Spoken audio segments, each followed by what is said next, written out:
free. Donald, you're probably the best known builder, particularly of great buildings in the city.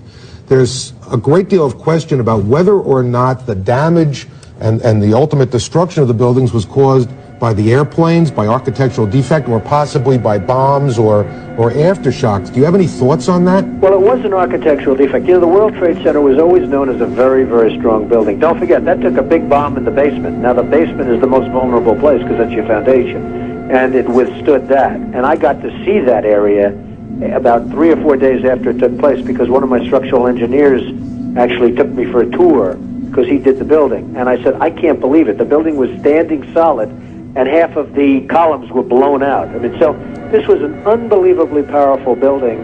If you know anything about structure, it was one of the first buildings that was built from the outside. The steel, the reason the World Trade Center had such narrow windows is that in between all the windows, you had the steel on the outside. So you had the steel on the outside of the building. That's why when I first looked, and you had big, heavy I-beams, when I first looked at it, I couldn't believe it because there was a hole in the steel. And this is steel that was, you remember the width of the windows in the World Trade Center, folks. I think you know, if you were ever up there, they were quite narrow. And in between was this heavy steel. I said, how could a plane, even a 767 or 747, or whatever it might have been, how could it possibly go through the steel? I happen to think that they had not only a plane, but they had bombs that exploded almost simultaneously, because I just can't imagine anything being able to go through that wall. Most buildings are built with the steel is on the inside around the elevator shaft.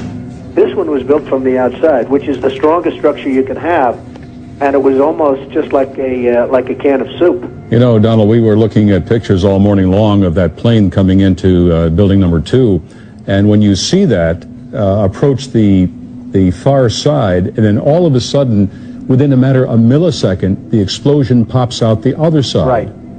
I just think that it was a plane with more than just fuel. I think, obviously, they were very big planes. They were going very rapidly because I was also watching where the plane seemed to be not only going fast, it seemed to be coming down into the building. So it was getting the speed from going downhill, so to speak.